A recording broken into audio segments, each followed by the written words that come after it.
Let's talk first, shall we, about then the game last night, Arsenal 0, Liverpool 0. Not probably the most entertaining or interesting games of football in terms of on-pitch stuff, but I guess, Rory, a lot of people are talking about the kind of Martinelli. Yeah.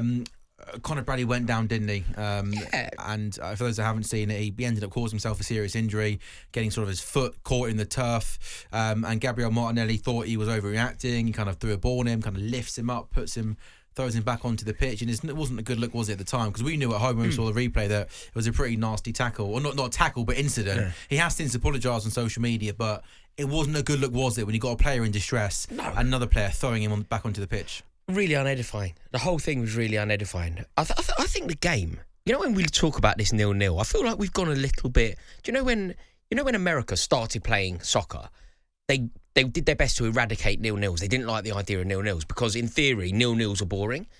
I feel like we've kind of adopted that mentality a bit. I think it's a good game. I think there's a lot to unpick from the game. I think Arsenal fans have forgotten how to win a league title. As a Chelsea fan who's seen Chelsea win league titles, I know for a fact that a draw at home to the champions, when you already have a 6-point cushion, is a good point.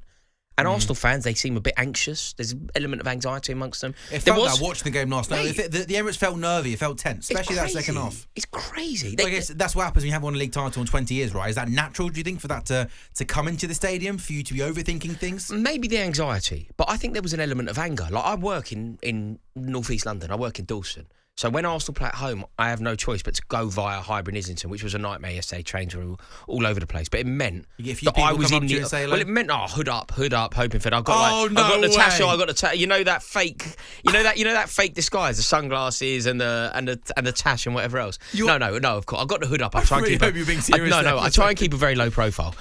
But the point is, I was amongst the Arsenal support, and I think that maybe the anxiety that you touched on was permissible. Maybe we can rationalise why they were anxious and why they're fearful about winning the league. But I tell you what, I can't get my head around. And it was there. I felt it when I was on the tube.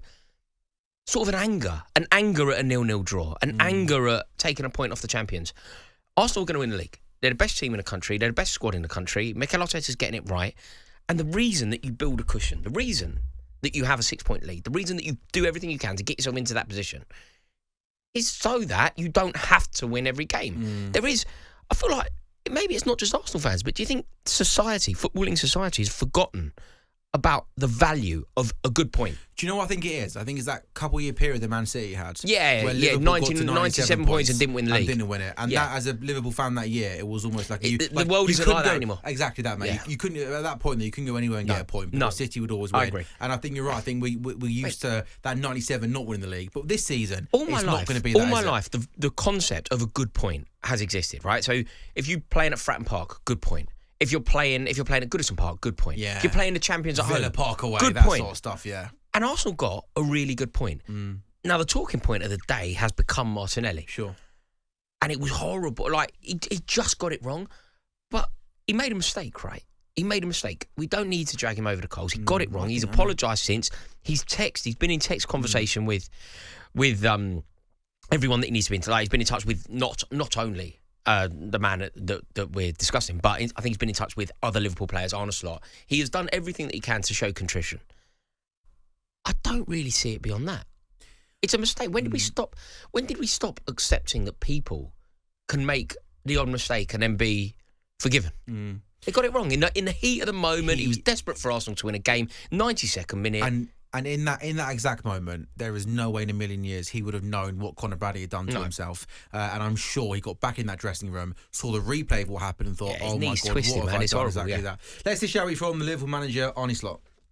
Gabriel Martinelli doesn't know after 94 minutes with all the emotion that he plays Liverpool, and that is a team when they go 1-on-1 to the goalkeeper against Leeds and the player is pulled, that my players stay on their feet.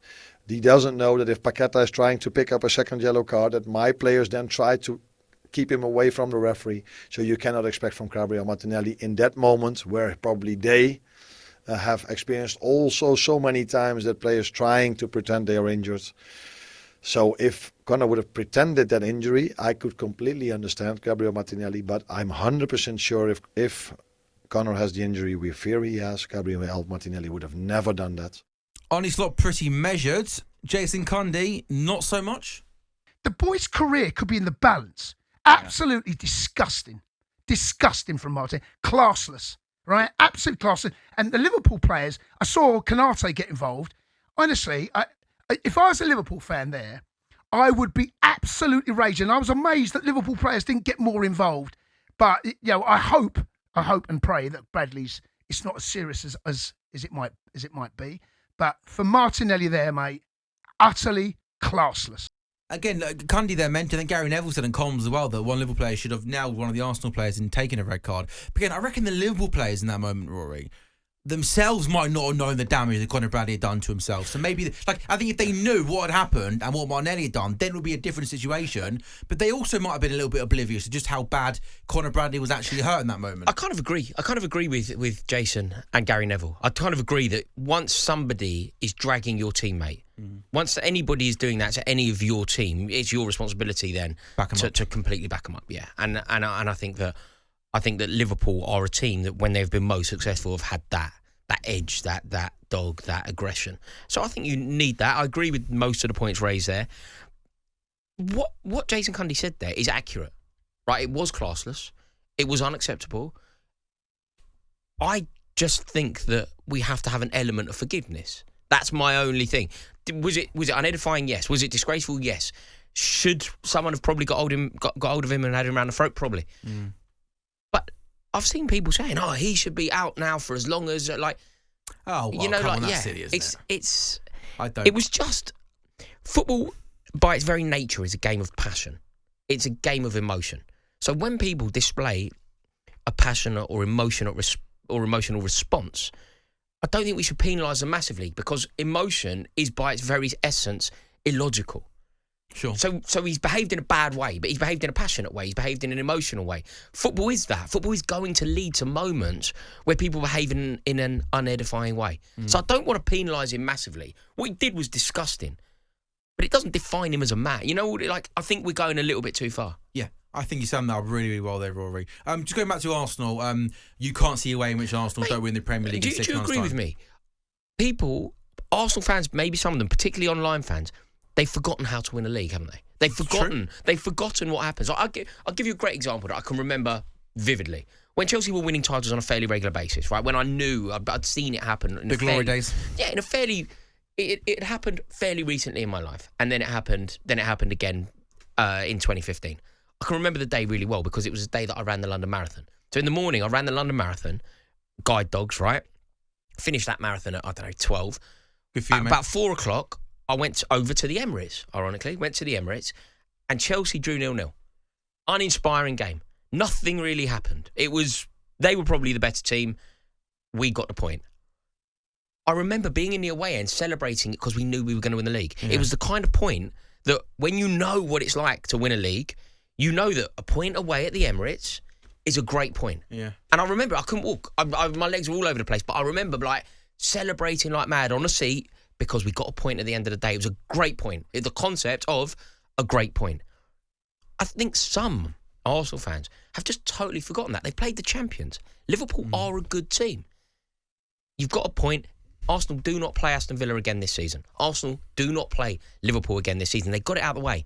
And they've maintained a 6-point cushion. It's glory days for Arsenal. They should have a cigar and celebrate. Yeah, I think Mikel Arteta might agree with you as well because if you looked at how Arsenal set up in that second half, they pretty much took their foot off the gas. They didn't want to try and press Liverpool. Arsenal, they want to win 4-0 every week. Yeah, no, it's not that simple. And again, they got that 6-point cushion. You mentioned how strong Arsenal are. Another key factor in this title race is that Man City might be a good team. They are clearly not a great team. 3 games anymore. in a row. They've drawn 3 games in a row. Sunderland away, Chelsea home, Brighton at home. 3 winnable games. Certainly the Chelsea and Brighton game at home. Yeah. The home game. You win them. You got to get 6 points. Especially Chelsea, you're 1-0 up with seconds to go against Callum McFarlane. It was the biggest mismatch of managers that has ever happened in the Premier League. The Sky didn't do it. They put up a graphic before of how many games. How many games Guardiola versus? Come on, we all know he's not. It's the biggest mismatch ever. We all know it's his first game. Rory, just a bit more broader question, and this is a hard question to answer, so I'm going to put you on the spot and try and do your best at answering this question. Obviously, Martinelli was frustrated because he thought Conor Bradley was time wasting, and we know this happens game by game on a weekly basis, daily basis.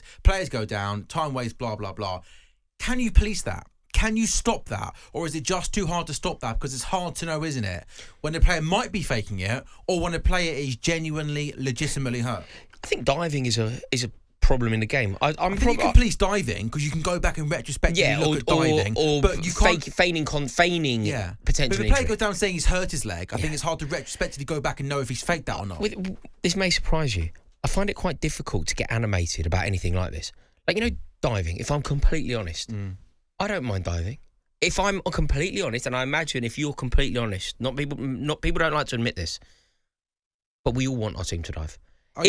Mate, if Cole Palmer's in the box against Arsenal and they're potentially going to win the league, if Cole Palmer can initiate contact, go down, win a penalty to stop Arsenal winning the league, I will love it even more if it's not a real penalty. I like diving. I think these moments, Jose Mourinho spoke, didn't he? And people called it genius. If one centre-half goes down, the other centre-half goes down because you can't continue the game if both centre-halves are down. Sure. Rather than, so if Gary Cahill got injured, Terry would see that Gary Cahill was down, Terry goes down as well because the game will stop. You're saying the dark arts are an important part of football and how it is, how it's played. Whether you like them, whether you see them as important, whether you dislike them, what you have to concede is they are a part of the game. And what are we going to do? Just do we think now that it is still sort of amateur football and it's all going to be conducted in the most gentlemanly fashion? It's only private schools that play football. That isn't the game anymore. There is so much money at stake. Where there is so much money at stake, there will always be an edge. And I think that it's up to you to manoeuvre the edge to your favour. I love that Mourinho made Cahill and Terry go because I don't think many people knew the rule. No, I don't think every manager knew the rule. Mate, until you said that to me 2 minutes ago, I didn't know that was a rule. Yeah, basically, there was a period where Terry told the story and it was brilliant. And everyone went, genius from Mourinho. And it is genius. But it's also effectively cheating, isn't it? Is it cheating or is it just dark arts, housery, whatever you want to call it? Yeah. But no, there is a problem. But in terms of what's going on in the game at the moment, I'd say I could make a list of 100 problems in football. Okay.